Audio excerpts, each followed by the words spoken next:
Cool. What do you think of this matchup? I think, especially game one, I think Cody is pretty favored. Ponza, their big plan is to deny your opponent resources, mostly in the form of Blood Moon and Stone Rain. And for the most part, Burn doesn't care. Okay.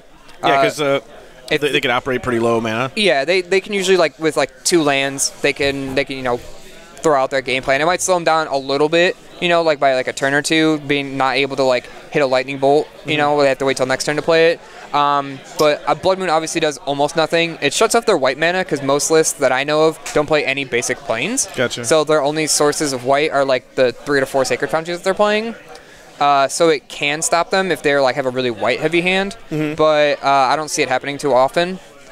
And then they're, like I said, land destruction is minimal. If Burn keeps a pretty greedy hand, especially like in the dark, they don't know what their opponent is playing, and they're like, oh, well, it's like one lander, maybe I'll draw into my second land, and Ponza just goes like, turn 1, mana dork, turn 2, blow up your only land. It could be pretty devastating. Yeah. For anybody in chat, this Cody is actually, he was Dakota who played the last 2 weeks. I guess he had to put Cody up there. I'm not sure if that's just like, maybe he just goes by Cody in general, but yeah, we got to see him, I think, play the last 2 weeks also on stream. He says it's much darker at the table this week. Yeah. So last week I know we had a like a show light directly above the camera, and it was like really bright, so it was kind of easy to see some things, but it was also causing a really bad glare. So this week we're trying a I don't know exactly what they're calling. I'm not. Lillian Bender, thank you for that. Also for letting us know. Is it making it like not enjoyable to watch? If we need to change something, if you want us to change something, we can try and do that. If it's not like a huge problem and it's just different, then just let us know that also. Yeah. Just because if it is like not enjoyable for you guys to watch, if it's too dark, then we'll just like make the adjustments possible to try and get it fixed. So we got Cody bringing out the Monastery Swift Spear. Kyle obviously starting with his Mana Ramper. So the Monastery Swift Spear, just a little hasty creature that Burn likes to have right away. So what else did Dakota just play as well? So he just played Grim Lavamancer, also known as Lava Man. 1 mana creature, 1/1, has the activated ability of pay 1 red, tap it, and exile 2 cards out of your graveyard to deal 2 damage to something. Yeah. So it's a pretty good pinger. Yeah, super good against any any small creature deck as well, right? Yep. It's a really good here. It's pretty good against Ponza early because it kills their all their mana dorks, being Arbor Elf, and sometimes they play Birds of Paradise. But it's also really good against Bloodbraid Elf because it's a 3/2. Gotcha. So they can cast it, and they'll get the value off of it because of Cascade and everything, but they'll be able to kill it before it attacks. So Kyle bolted the Swift Spear. Is that was that something that you think was smart on his part? Or yeah, I think it is. From what I can tell, it doesn't seem like he's going to be able to drop a huge bomb and stop him really, really quickly. He doesn't have that super fast Ponza hand that sometimes they have. So the Swift Spear is just going to keep getting it every single turn. Okay. See Kyle here cast Bloodbraid Elf. Yep. He's going to be able to Cascade. Oh, there we go with the Blood Moon. Found a Blood Moon. Which surprisingly, actually, it actually does do something here to Dakota. Dakota, like you were talking about earlier, normally Burn's just running basic mountains, but Dakota here has 2 dual color lands. Yeah, Inspiring Vantage. Yeah. So if he has any white spells in his hand, they're just dead. I know he already played 1 Lightning Helix. Seeing the first turn of, I believe he played Forest Arbor Elf, and Ponza's the only deck in Modern right now, popular deck, that plays Arbor Elf, so obviously he knows what he's against. Yeah. So he was probably worried that maybe a turn 2 Blood Moon might come down, so he just fired off that Lightning Helix right away. He didn't want it to be a dead card in his hand. I could see he does. It looks like he does have a Boros Charm in hand as well. It was kind of hard to see, but it looked like he did have a Boros card in hand. So what is that card just going to be dead now? Do you think he has another white source available? I doubt it. I really doubt that he's playing any planes because you don't ever want to draw planes in the Burn deck. Yeah. So it might just honestly be a dead card right now. And Burn definitely has no way to answer Blood Moon, especially main deck. Yep. So we see Kyle just bolting that Lavamancer, and then Dakota's just responding by activating. He's going to hit Kyle in the face for 2 more. Yep. This is pretty much where Ponza wants to be. He's taking kind of a weird control version right now. He's getting rid of the consistent damage that Dakota has put on the table, and shutting off his white might slow him down. That's the plan. So now he's just saying, hey, your hand has to be all burn spells, or I'm gonna eventually drop a fatty and win. Yeah. No, I wasn't. To Lillian Bender. I wasn't asking necessarily if he had planes. I just I wasn't sure if sometimes they run like shocklands as well for in this burn. Yeah, sometimes they do because they can fetch it. Yeah. They'll play like 2, maybe 3, but they'll still come in as mountains. So it doesn't matter. All right, so right here we have Kyle trying to destroy one of his lands. Obviously, Dakota's still on 2 lands on turn, 4. So he's like, all right, we're going to fire this off, deal you 2 damage, and stop you from being able to, or try to stop you from being able to kill me before I can resolve something big. In response, Dakota played a 2-mana spell, Skullcrack, dealing 3 more damage. So what do you think here? What do you think? Kyle's in a pretty controlling spot here. No, actually. Okay. They didn't update our. Yeah, I think he missed the damage from the end of the there. Yeah, so it was looking like he still had when he cast that it was still showing 12 life up on Kyle's screen, but yeah, so Dakota just yeah, when you're down that low, like it was a little slow. Like he was on the right plan, Kyle. Yeah. But it was just like a turn or so behind, where so there's like nothing you can do about it. But Burn just kind of does that. Yep. See if we get some sideboard action coming up here on our screen. So, yeah, that was pretty fast. I mean, Kyle seemed to have been doing a pretty good job, but obviously just like that's what Burn just does, right? Yeah, it just chips away at you and eventually tries to just like kind of puke its hand out, not quite as fast as something like Scales Affinity, but just like consistently just throw out, like uses mana every single turn and get you down and just like kind of ignore what you're doing and just go through with its game plan. And this is exactly, like it shows the quote-unquote resilience of Burn. Yeah. All right, so here's our sideboards coming up here. We got Ponza's got 2 Shatterstorms, 1 Chameleon Colossus, which is like a changeling creature, right? Mm-hmm. And then we got 2 Abrades, 3 Obstinate Baloths, 1 Dismember, 3 Anger of the Gods, 2 Relic of Progenitus. What are you thinking? If I believe I'm correct, Obstinate Baloth is really good here. Gains him 4 life when he plays it, and it's also a big dude. For cheaper than he would normally play his like Inferno Titan. So he'll be able to get it out decently early and try to stabilize. Other than that, maybe Anger of the Gods, but I doubt it. If I was him, I'd probably just swap out my Blood Moons for Baloths and call it a day. Yeah. Then let's see if we can get our chat box. Oh, actually, you know what? You're still waiting on the sideboard for that. So no, nothing really else, right? Like, so like the Abrade's kind of not really going to do anything. Shatterstorm's obviously not going to do anything. What about like Dismember? Obviously, he doesn't want to take any damage. No, the Braids maybe if he has something he wants to take out just to be able to answer creatures a little bit more, but it's risky. And then looks like on Dakota's side, I know we're showing so far 2 Path to Exiles, 3 Searing Bloods, which look, and then also I do know that he runs what's the artifact that doesn't let creatures Torpor Orb? Yeah, he runs Torpor Orbs because he was running those last week. I know that. Yeah. For here, I think from what I can see and what I know, Searing Blood seems pretty good. He's on the creature plan, kind of.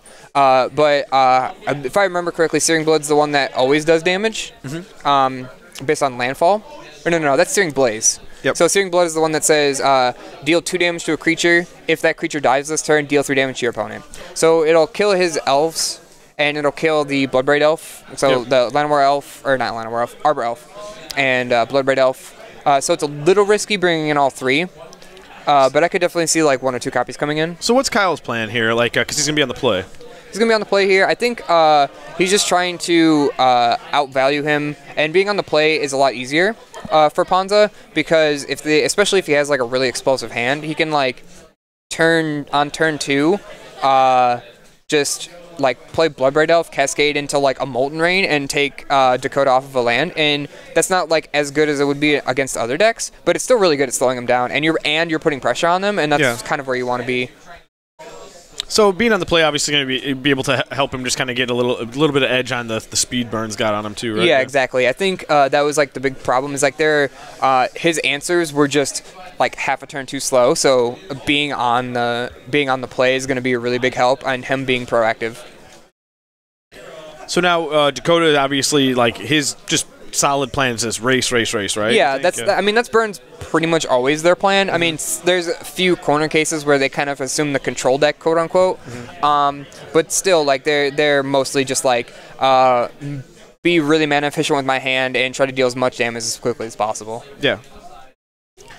So now, is there any type of cards you think, like in general, that we did, because we didn't get to see obviously all of Dakota's sideboard, but like anything in particular that would be a huge hate card against Ponza, that like what about like an ensnaring bridge or something? That could be pretty good. That would stop Ponza's main plan. Oh, here we go. We got the rest of it. So 2 Path to Exile, 3 Searing Blaze, 2 Damping Sphere, 2 Torpor Orb, 3 Destructive Revelry, and 3 Rest in Peace. If Dakota knows what he's doing, he's not bringing in Destructive Revelry, because obviously Ponza's going to bring out Blood Moon, because it does like almost nothing. He might leave in like 1, just because it does shut off the white. Like a utility card? Yeah. So maybe, but I just don't. I think it's too narrow in this matchup, and it might just end up being a dead card in his hand, which is what you never want to have in Burn. You never want a dead card. So I think like I said, like 1 to 2 copies of Searing Blaze maybe, and other than that. What's Dakota taking out, by the way? You think he's taking out like some of his creatures, or is it like what would he, or just maybe some of his additional burn? Let's see. If I know, he might take out a creature, but I doubt it. He might just take out. I know he's running a 1 of Shard Volley, which if people don't know, it's 1 mana instant. Or no, sorcery, I think. Or as an additional cost, sacrifice a mountain. Yeah. Deal 3 damage to something. How's Eidolon in this? He probably maybe would take that out, you think? No? It does for 3, and like Ponza's big thing is 3-cost cards. So it actually still does stuff, and it's also a body that they have to answer. So, and they're not putting... It's fine. Yeah, that's fine, and they're not putting enough pressure on you where the backfire of Eidolon matters. So I think it's just like, it's not worth taking out. Gotcha. Taking a little bit of time here, these guys. Yeah, I think Dakota accidentally shuffled a part of his deck in upside down. Oh, God. Yeah. Try and bring chat back up here on screen, see if anybody's got us any questions. Oh, I want Blood Moon to be good. Why isn't? Yeah. I mean it's good. It's a good card. It just against the deck that is almost mono red. Yeah. Not quite. Blood Moon was good back in Dragon. Yeah, I mean, well, Blood Moon is like a card where sometimes it just auto wins for you. Yeah, like exactly. You just steal games, and sometimes it's just like whatever. Yeah, sometimes you just go, you're on Ponza, you're on the play, and you play like Arbor Elf turn 1, and then turn 2 Utopia Sprawl, untap it, play Blood Moon, and your opponent just scoops. Yep. I think we got a Dakota keeping, scrying, really thinking about it. I wonder if it's another land. I see the mountain in his hand. Bottom in it. Yeah, so. he ends up going bottom. All right, so Kyle starting off Shockland here. I think it's a little risky, but it might not have the lands to not do it. Yeah, Lilian Bender. Jacob is playing definitely. Yeah. I saw him in the store. And Alexander, I saw him too. Yeah, Alexander's here. Yep. Yeah, Alexander's here. Yeah, you guys probably end up seeing Alexander. I'm sure he always is always topping at this shop. He's usually at the top.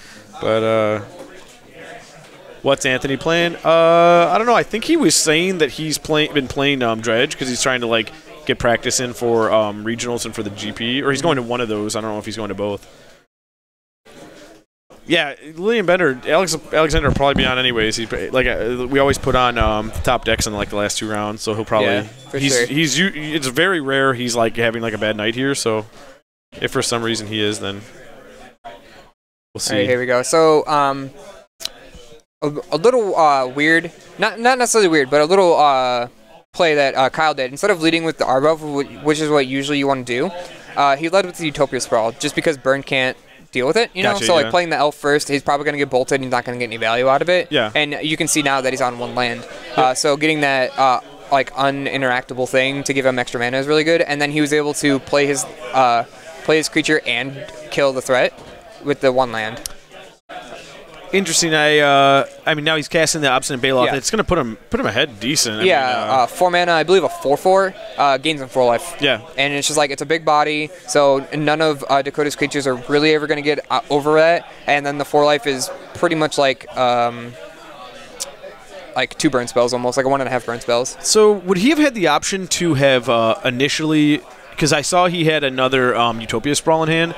If he initially would have just enchanted that land again and then used Arbor Elf to tap it, would he have had Two, yeah, he would have been able to get away with that too, right? Because he would have been able to. Yeah, and then next turn his lands would have tapped for more. Yeah, yeah. I think that would have been better, right? Probably. Because yeah, because like there's no way Burns getting rid of one of your lands, so it's like less risky. He basically would have just had a free Utopia Sprawl there, right? Yeah, exactly. So Dakota brought in the paths. I could definitely see that if he's more versed in the matchup than I am, and like obviously like we just saw, Obstinate Balance isn't something that he's gonna beat. So Path to Exile is just a way to get over it. And it's the same thing with Inferno Titan, right? So he like lands an Inferno Titan lane game, and if he has just like a path and he just answers it right away, Burn might just win. Yep, gotcha. The downside though, which is always a downside to Path to Exile, gave him a land, and right now that's really important because he was only on one land. Yeah, and especially going against a deck that's like reliant on having mana available for him, you're kind of self-ramping him. Yeah, so. exactly. It was really weird because again he didn't play the Utopia Sprawl first, especially, and then he even had the forest to do it. So yeah, so he's just missing out on like basically having a free Utopia Sprawl on there, right? Yeah. And like you mentioned, like I think that's like absolutely the right play because Burn has no way to interact with the like land destruction. Obviously, right, exactly. Right? Not sure exactly why. If for maybe he has a specific reason, I'm not sure why. Yeah, he might. But I'm sure he maybe he has a reason if he or maybe he's just like afraid to. Oh no, because obviously there you go. Yeah. So I was gonna say maybe he was afraid to like overcommit to a single land, but. Yeah, I don't know. Maybe he just like didn't see it, or he was like rushing to try to make decisions, and he just overlooked it in his hand. Yeah, I've done that before. But now if he makes it back, as long as he makes it the next turn, which obviously looks like he's got no problem. Right. He's gonna have a bunch of mana available to start top decking some huge threats if he does. Here. Yeah. So another Utopia Sprawl. He's got a Tireless Tracker in hand. So. Yeah, it's not really doing much good right now because he doesn't have lands to play. But so this is the deck this is the problem with always with like ramp style decks drawing the wrong half. Yep. Right, so he's drawing all of the ramp and nothing to do with it. Yep. And then here on Dakota's side, he just played the Searing Blaze, which killed the Bloodbraid Elf and then dealt him 3. So he got a lot of value out of that. This is kind of also like a example of like having a dead card in hand for him, like seeing that his Anger of the Gods. Like it's weird because he's showing that he's obviously got more dominant, like, sort of, like, small creatures that are, like, his creatures seem better than Dakota's. Right. So then this Anger of the Gods is like, okay, is he going to kill his own creatures if Dakota has them on? He doesn't really need to, so it's just a dead card right now. Yeah, it is. It's kind of a thing where it's like, it kind of gives Burn... it's less linear because it doesn't just play burn spells and it doesn't just play creatures. It does both. Yeah. Right. So you have to try to decide to play into one and not the other. And so stuff like that happens, like where you're like, oh man, if he just like drops a bunch of creatures, I'm just gonna win because I have these 2 Anger of the Gods. Yeah. But if he doesn't draw any, then it just looks really bad. And that's like one of the reasons that Burn's always like really good because there's not one easy way to fight it. I mean, sure there are like ways like gain life, do all that kind of stuff, but. So again, this Blood Moon actually does not look bad at all. I mean, so surprisingly, like before this game, we were talking about like Blood Moon being like possibly bad against Burn, but like with Dakota's land base again right now, he's got like 2 dual colored lands on there, and it just shuts both of those extra colors off. I think that's not bad necessarily. Yeah, it does shut them off, so it's not doing nothing. Yeah. But I think it's very, very minimal. Yeah. Right. So like 90% of the cards are just mono red in his deck. So, like, this card, you're getting 1 card to shut off maybe, like, at the most, like, 8 to 10 cards, Yeah, and also I could see the argument that, like, since he was already kind of, like, on, like, the aggressiveness, like, on the offensive, like, he would have much rather preferred to have it, like, an offensive card there, and opposed to, like, Yeah, yeah. So, like, yeah, that would have definitely been better as, like, any creature. I mean, maybe not an elf, like an Arbor Elf, but, like, any creature probably would have been better. So why did he... Okay, so was that just, like, lethal there? Is that what happened? Because I was kind of curious why he didn't play the land to get... to try and get another counter on... I think so he was just swinging for... So he had 2 counters on, so it was 5, 6, or he was swinging for 6? I think he would have missed it by 1. Gotcha. So okay, he was like, I'd rather just wait and be able to react. Yeah, So, and obviously Dakota didn't have anything. He was I couldn't quite tell his hand, so I didn't know if he just didn't have the Blood Moon actually hurt him, or if he just didn't have enough points in hand to finish it off before. It's all right. So Dakota's going to be on the play here. That's pretty big for Burn, obviously, right? That's right where they want to be. Yeah, exactly. So I could definitely see Burn just taking this one down, just like Game 1, where he just kept playing things every turn, kind of didn't care what Kyle was doing, and just took it away. Yep. Kyle just trying to, if I'm Kyle, I'm thinking about maybe pulling out some of those maybe those Blood Moons right now. I'm thinking, huh? Yeah, I would. I know some people say that just being able to shut off a color is just good enough. Yeah. Well, because so the reason I said that was just because they're going to be slow, him being on the draw. Yeah. But I could also see just the fact of maybe it stopping top deck Boros charms and stuff like that. Also, another thing is just he doesn't really seem to have much to bring in this matchup in the sideboard. Yeah. He already brought in the Balos and took out something else that he thought was less impactful than the Moon, and so it's not like he's going to be like, oh well, these aren't completely dead, so it's better than bringing in something that's probably actually dead.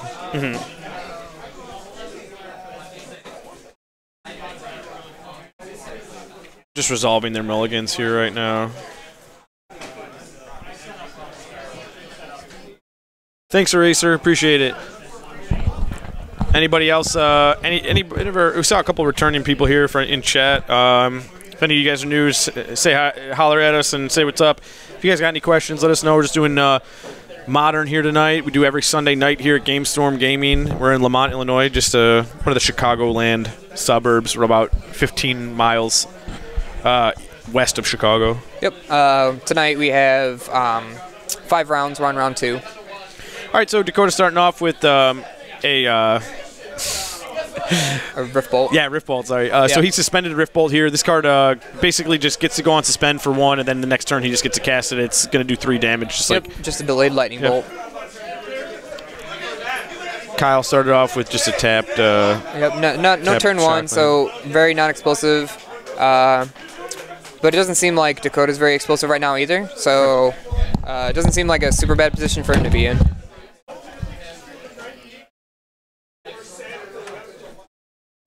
The classic turn 2 1 mana dork.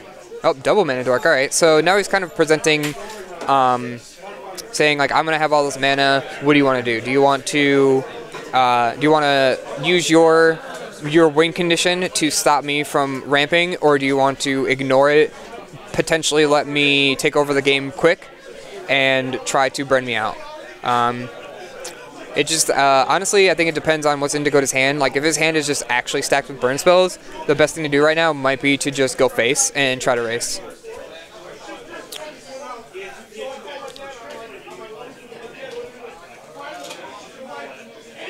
Okay, here we go. So at the end of turn, he fetched a Stomping Ground, shocked himself to play a Searing Blaze, which took off one of the elves, or took off one of the mana dorks, and dealt him 3 damage. So he's still keeping tempo with what he wants to do, and he just cast another one.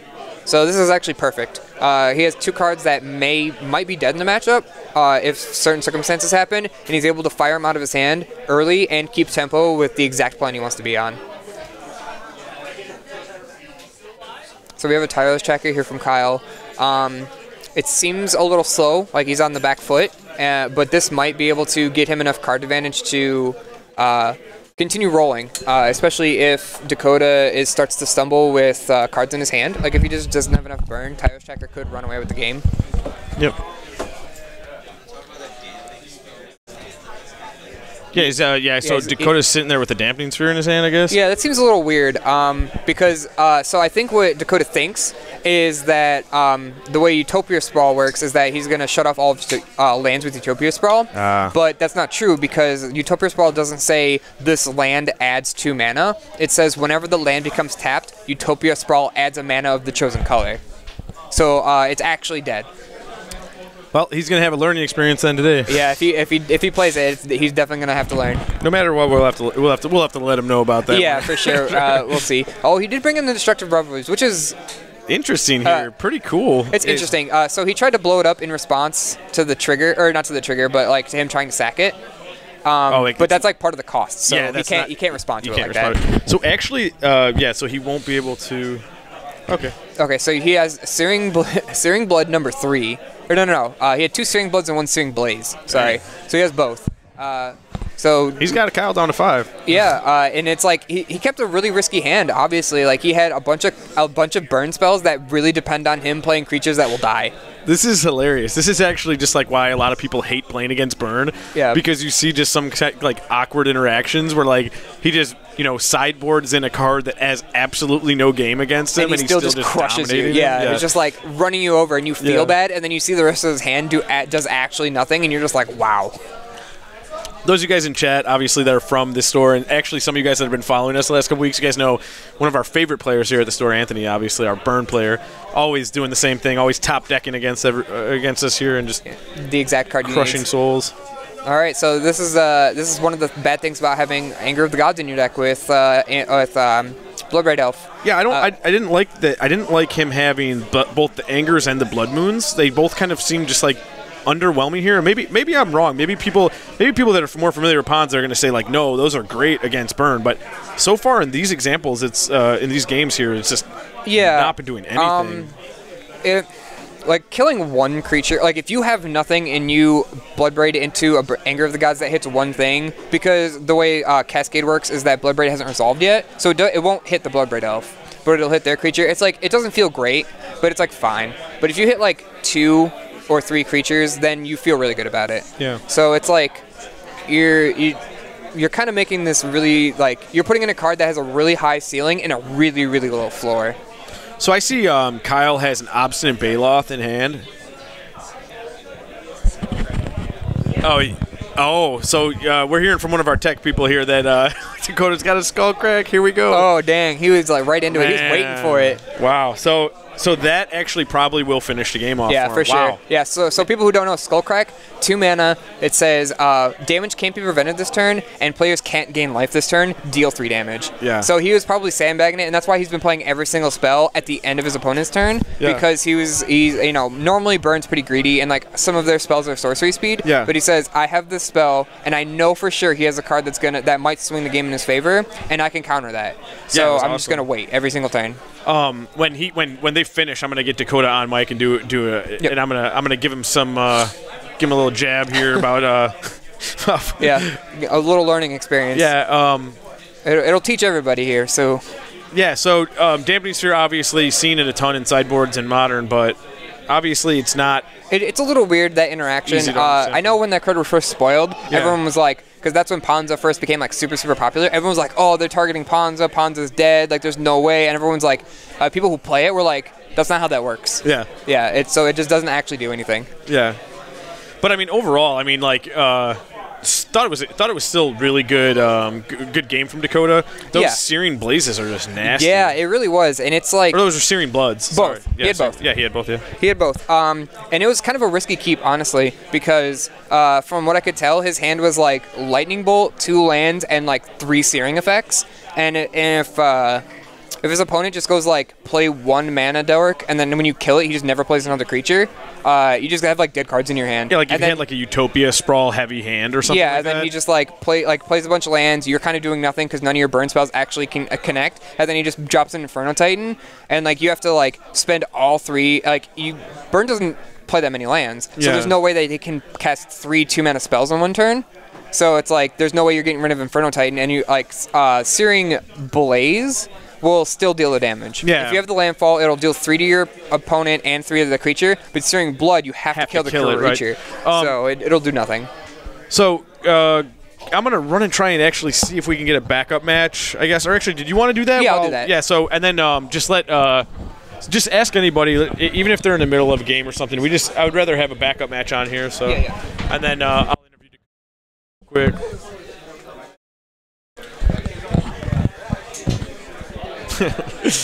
Yeah, you guys, we're going to have Dakota come over here. I'm going to interview him here real quick. We've had him play last week. Hi, guys. All right, so this is Dakota. And what's up, buddy? What's up? Good. Good job in there. Pretty good game. So wait, we had you play on stream last week, right? Yeah. And then were you on the first week we had it also? Or no, I don't think so. I wasn't here that week. Okay, so So one interesting thing that we said we were going to have to give you a problem about immediately was your dampening sphere. I've already heard about this, yes. Okay. So the dampening sphere, a little bit tricky. We were saying how we see a ton of people sideboarding it at this point, but it could be confusing, obviously, with the Utopia sprawls. Yeah, because we were thinking the same thing, but yeah, so obviously, even though it was dead card, it didn't matter. You had the searing effects. Had the stuff. Yeah.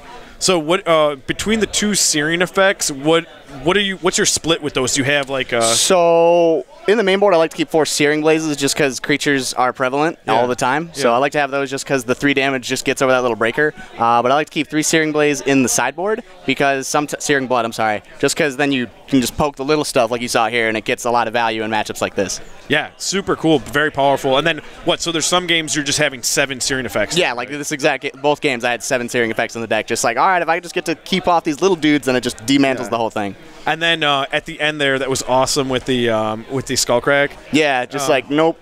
How many Skullcracks are you running? 4, because people like to do that to me, so I don't like to let them. So you have access to 3 color mana there.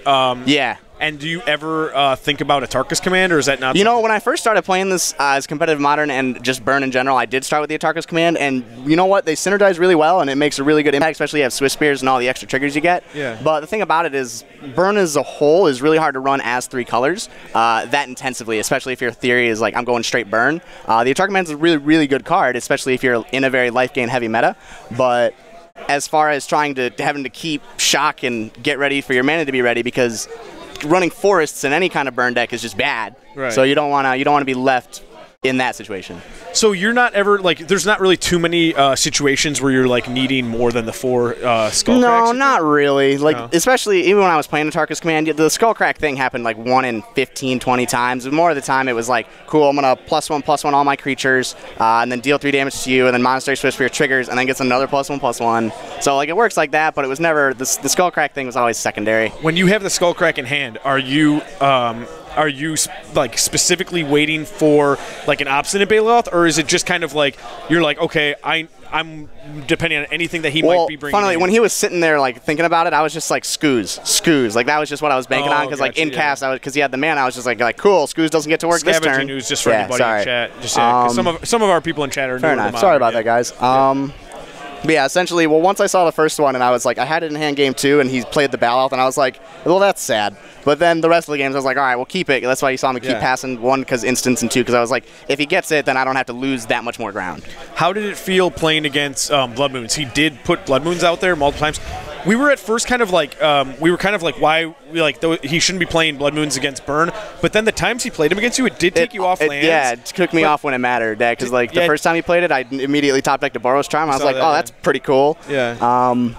The Blood Moons themselves, not too scary. Like I said, when I first started playing Burn, I also started playing with my buddy Brett, and he was a strict Ponza player. So when I walked in there and knew the matchup, it was like, all right, I'm familiar with this. So playing around a Blood Moon, especially in a predominantly 2-colored deck, not too bad, especially when like 80% of them are red spells. It seemed like to me when I was watching, it seemed like his Anger of the Gods and his Blood Moons were like just too defensive against you. Just from watching. Yeah. Now I felt like there was like 1 or 2 times where he maybe could have turned the corner with a little bit more aggressive cards.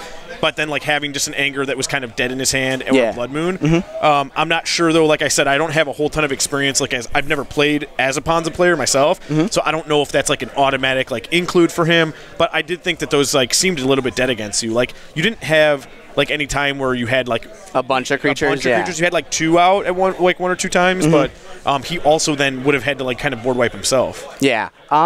As far as that goes, I am also not a Ponza player, so I won't comment on it. If he thought it was a good play, he thought it was a good play, and that's his decision. As far as it goes for like just as a play, like I could see it if you think like I'm gonna keep the Eidolons or something, but like Ponza just gets bigger and bigger over the course of 2 or 3 turns that like Eidolon just kind of dies. Were you afraid with the path to ramp him, or you just need to get that creature off the board? So like the first path, I was just, it was that game 2, yeah? Yeah, so I was just sitting there with like the mole hand wasn't great, and I was just like, I don't want to go to 5 because that's odds are not better in that situation. So I was just kept it, and the path was just a means to like prolong. I didn't think I had that game just from the start, but that was just, if I can keep it going, this is going to be a part of it. Yeah. So. And so, how much as a Burn player does it affect you? Does like if he resolves like an Obstinate Baloth, like, are you able to still pull yourself out of that? Or it really depends on the hand and what your board state is. Obviously, a Baloth like really sucks because you're like, oh, that's bigger than anything I have. Right. So in that instance, the path was really good to have. But as for the life gain part, if your hand is decent, you can come back from it not too hard. Like you saw in, I think, game 2, even that first 4 he got, I was able to get him back to at least that starting point pretty quick. Yeah.